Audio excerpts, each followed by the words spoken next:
इस प्रकार का अपमान हो, कोई कड़वे शब्द बोले, तो इसको कृपा समझना चाहिए।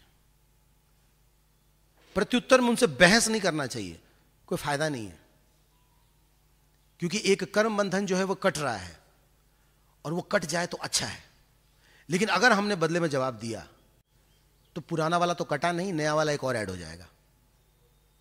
फिर आप बोलेंगे, वो बोलेंगे, आप बोलेंगे, वो बोलेंगे, और इस प्रकार से पुनरअपि जननम पुनरअपि मरणम ये लगा ही रहेगा।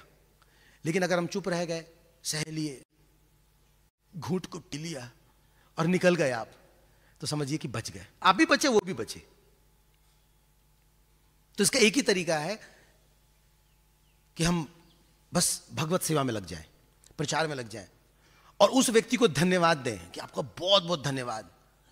आपके ये जो फ्लावरी वर्ड्स थे, जो कांटे की तरह लग रहे थे, ये बहुत जरूरी थे। जब तक आप ये बोलते नहीं, हम घर से बाहर निकलते नहीं। इसलिए जीवन समर्पित करने में कई लोगों का हाथ होता है। कई लोग खींचते हैं, कई लोग ढकेलते हैं। खींचने और ढकेलने दोनों का धन्यवाद देना चाहिए। कुछ लोग तो मंदिर की ओर खींचते हैं और कुछ लोग पीछे से भगाते भी हैं। अच्छा है ना, दोनों को धन्यवाद देना चाहिए, क्या प्रॉब्लम है। श्रील प्रभुपाद जी के साथ भी ऐसा ही हुआ था। श्रील प्रभुपाद जी भी अपनी धर्मपत्नी से प्रसन्न नहीं थे, और एक बार तो उन्होंने मन बना लिया और सोचा कि दूसरी शादी कर लेनी चाहिए।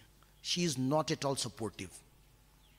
तो उनके पिता गौर मोहन प्रभु ने कहा कि नहीं, अच्छा है, ऐसी पत्नी होना अच्छा है। क्यों? आगे चल के संन्यास लेने में आसानी होगी।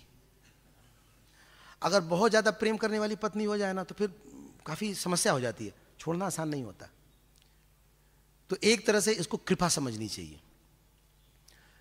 तो जाहि विधि राखे राम ताहि विधि रही है। अगर सपोर्टिव है फिर तो अच्छा है ही है, भक्ति में आगे बढ़ने का मौका मिलेगा। अगर नहीं है तो फिर बैराग लेने में आसान होगा। दोनों परिस्थिति में अच्छी बात है ये। और पूर्व काल में जितने भी राजा महाराजा होते थे, वह स्वतः वन को प्रस्थान करते थे। अब आजकल लोग करते नहीं है, इसलिए कर्कश शब्द भेदी वाण चलाने वाले लोग जो है वो हैं। और ये सब के सब दैव की कृपा से, भगवान की व्यवस्था से। इसमें किसी को दोष नहीं देना चाहिए, बल्कि इसको भगवान की कृपा समझनी चाहिए। तो बाहर निकलें, वानप्रस्थ यानी कि प्रचार में लग जाएं, श्रील प्रभुपाद जी के मूवमेंट में जुड़ जाएं। अब एक डर ये भी रहता है कि चलो भाई वहां से तो निकल गए, पता चला आप जंगल में जाकर फंस गए, तो मतलब कि अब प्रचार में कहीं गरारी फंस गया, फिर क्या करेंगे। इस सिचुएशन में क्या किया जाए। कई बार ऐसा होता है, ना उधर के रहे ना इधर के। जैसे भरत महाराज के केस में, भरत महाराज ने तो अपना घर द्वार छोड़ दिया और जंगल चले गए। पर जंगल गए तो जंगल जाके भी वो आसक्त हो गए। तो ये ऐसी समस्या आ जाती है कई बार। जैसे इस टॉपिक पे एक कहावत याद आ रहा था। कहा जाता है कि एक कुकुर तू दुबर का है, दुई घर का आना जाना। मतलब एक कुत्ते से पूछा गया कि भाई तुम इतने पतले क्यों हो, तो बोले कि दो घर के चक्कर में, ना इधर के हैं ना उधर के। या फिर उसको थोड़ा मॉडर्न फॉर्म में कहा गया है, धोबी का कुत्ता ना घर का ना घाट का। कई बार घर भी छूट जाता है और ठीक से फुल टाइम भी नहीं रहते। तो ये तब होता है जब हम प्रॉपरली सेवा में सिचुएटेड ना हो। अगर प्रॉपर सेवा मिल जाए, टेस्ट आ जाए, रस मिल जाए, फिर तो कोई दिक्कत ही नहीं है। तो इसलिए वानप्रस्थ मीन्स सेवा, लेकिन अंडर समवन्स गाइडेंस, किसी के मार्गदर्शन में रह करके।